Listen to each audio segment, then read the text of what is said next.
वैसे ही भूख लगी तो भिक्षा मांगने के लिए बगल वाले गांव में चले गए। अच्छा, साधु की विशेषता होती है, यदि भूख लगी हो तो गांव में प्रवेश करेंगे, भूख ना लगी हो तो गांव को दाएं बाएं करके निकल लेंगे, चलो जरूरत नहीं है। जब भिक्षा नहीं लेनी तो गांव में क्यों जाना है? आयो मग गांव भिक्षा ले न एक ठाव गयो, नयो रूप देखी को तियारी जी परी है।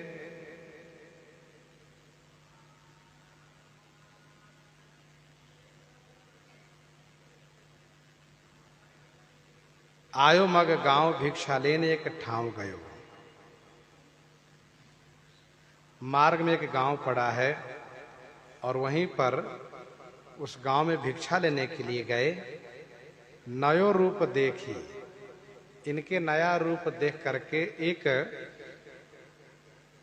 स्त्री, एक नारी जो गृहिणी थी अर्थात विवाहिता थी, वह इनके रूप पर भी मोहित हो गई। नयो रूप देखी को तिया रीझी परी है, वह रीझ गई।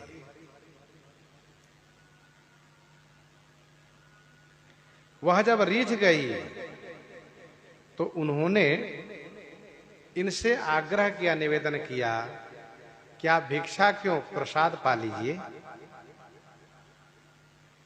तो सदन जी को चाहिए था कि भिक्षा लेके चल देते, जब उनका नियम था भिक्षा लेने का, लेकिन दैवीय विधान को कोई जानता नहीं है। होनी जब प्रबल होती है तो इसी बुद्धि हो जाती है। जब उन्होंने निवेदन किया प्रसाद पाने के लिए, तो उन्होंने स्वीकृति दे दी कि ठीक है प्रसाद यहीं पा लेता हूं। और प्रसाद पा लिए तब उन्होंने कहा कि अब रात्रि यहीं विश्राम कीजिए, संध्या हो गई है, कल प्रातः चले जाइएगा आप। तो सदन जी ने वह बात भी उनकी मान ली। बैठिया ही ठौर करो भोजन निहोरी कहो। पहले तो नारी ने कहा यहां बैठिए, फिर निहोरा किया भोजन कीजिए, फिर आग्रह किया कि रात्रि को ही रुक जाइए, और सदन जी उनके हर बात को मानते गए।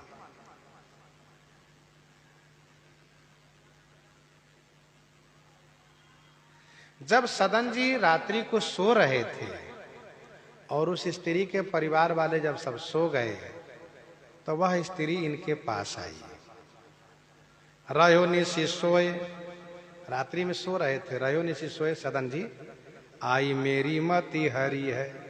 उस स्त्री ने कहा देखिए महाराज, आपको देख करके मेरी बुद्धि हर गई है, मैं आप पर अनुरक्त हो गई हूं, आसक्त हो गई हूं, मुझे आप अपने साथ लिए चलिए। ऐसा उन्होंने कहा कि आपके बिना मैं नहीं रह सकती, इसलिए मुझे आप अपने साथ लिए चलिए। ले वो मो को संग, गरो काटो तो न होए रंग, बूझी और काटी पति ग्रीव पर न डरी है। उस नारी ने निवेदन किया कि लेवो मो को संग, मुझे साथ में लेकर चलिए। तो सदन जी ने कहा मेरा गला भी तुम काट लोगी ना। इन्होंने ऐसे कहा, मेरा गला काट लोगी तब भी मेरा तुम्हें प्रेम नहीं होने वाला है, ये कहा उन्होंने। गरो काटो तो न होए रंग, तो मेरा गला काट लो तब भी तुम्हारे प्रति मेरा प्रेम नहीं होने वाला है। लेकिन इस बात को वह नारी दूसरे ढंग से समझ गई। बूझी और बूझी माने और बात समझ गई।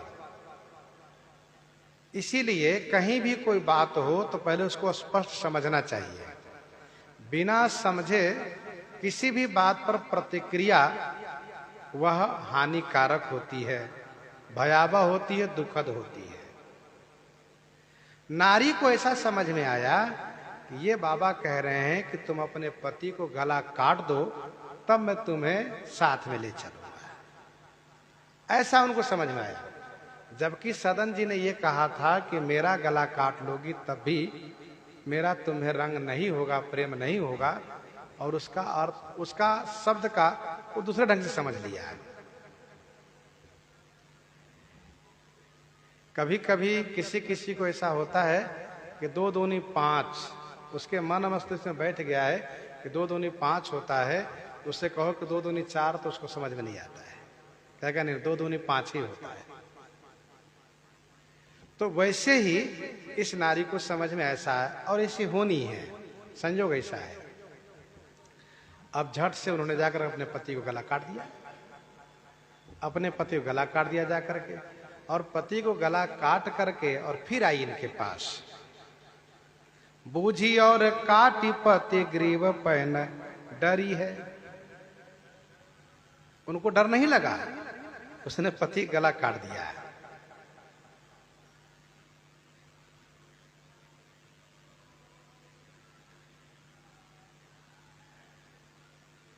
धर्मशास्त्र में ऐसा लिखा है